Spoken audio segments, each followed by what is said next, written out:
তৃণমূল কার্যালয়ে হানা, উদ্ধার 6 রাউন্ড গুলি। তারপর যা সামনে এলো। পূর্ব বর্ধমানের রায়না 2 নম্বর ব্লকের গোতান অঞ্চলের কামারহাটি গ্রামে একটি তৃণমূল কংগ্রেস পার্টি অফিস থেকে 6 রাউন্ড গুলি উদ্ধারের ঘটনায় তীব্র চাঞ্চল্য ছড়িয়েছে এলাকায়। সোমবার বিকেলে অভিযোগের ভিত্তিতে পুলিশ ও প্রশাসনের যৌথ অভিযানে এই উদ্ধার হয়। স্থানীয় বাসিন্দা তাপস বাগের লিখিত অভিযোগের ভিত্তিতে তদন্তে নামে পুলিশ।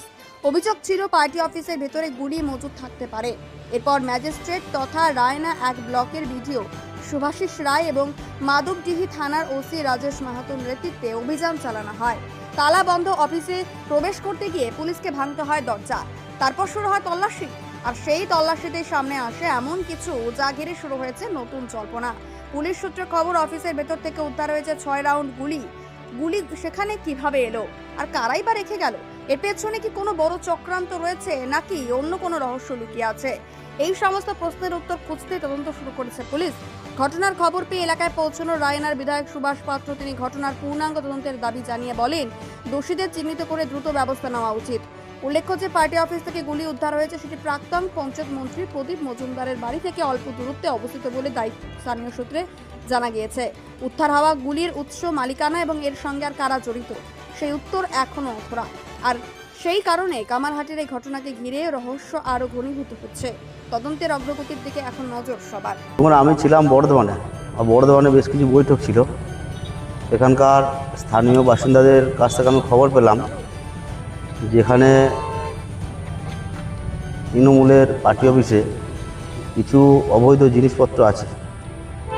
তো সেখানে আমি যখন এখানে পৌঁছাই দেখি এখানে ম্যাজিস্ট্রেটের উপস্থিতিতে আমাদের স্থানীয় ওসি সাহেব, বিডিও সাহেব সবাই মিলে একটা ভিডিওগ্রাফির মারফত তদন্ত করছেন ভিতরে।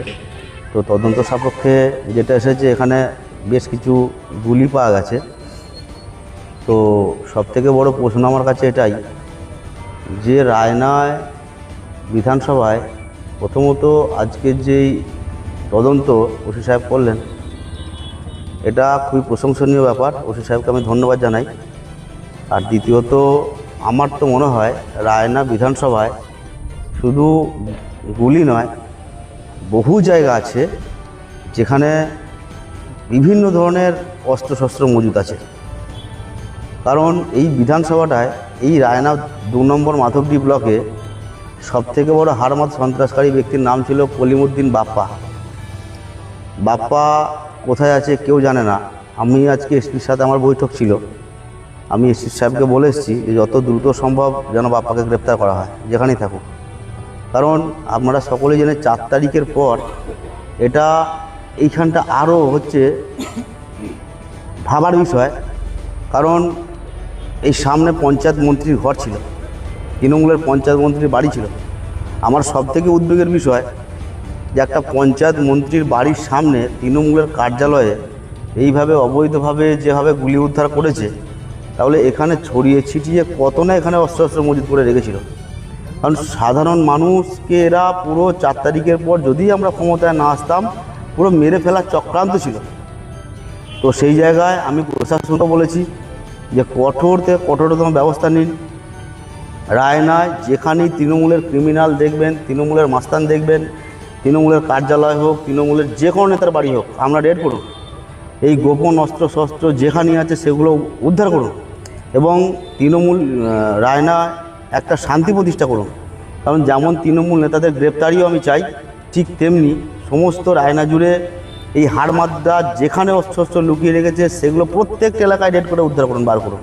এটা আমি প্রশাসনের কাছে কড়া ভাষায় জানিয়েছি। কি মনে করছেন যে রায়নার অন্যান্য তৃণমূল কার্যালয়েও এই ধরনের অস্ত্র লুকিয়ে আছে? 100% আছে। কারণ মন্ত্রীর বাড়ির সামনে কার্যালয়ে যদি এই গুলি পাওয়া যায় তাহলে বিধানসভায় তৃণমূলের অন্যান্য কার্যালয়ে পাওয়া যাবে না, কি গ্যারেন্টি আছে? তো এরা শুধু কার্যালয়ে নয়, এটা তৃণমূল বহু গোপন জায়গায় লুকিয়ে রেখেছে। সমস্ত কার্যালয়ের রেড হোক, তৃণমূলের যত কার্যালয় আছে সমস্ত কার্যালয়ের রেড হোক এবং যারা এর সঙ্গে জড়িত দুষ্কৃতী তাদেরকে অবিলম্বে গ্রেপ্তারের ব্যবস্থা করা হোক।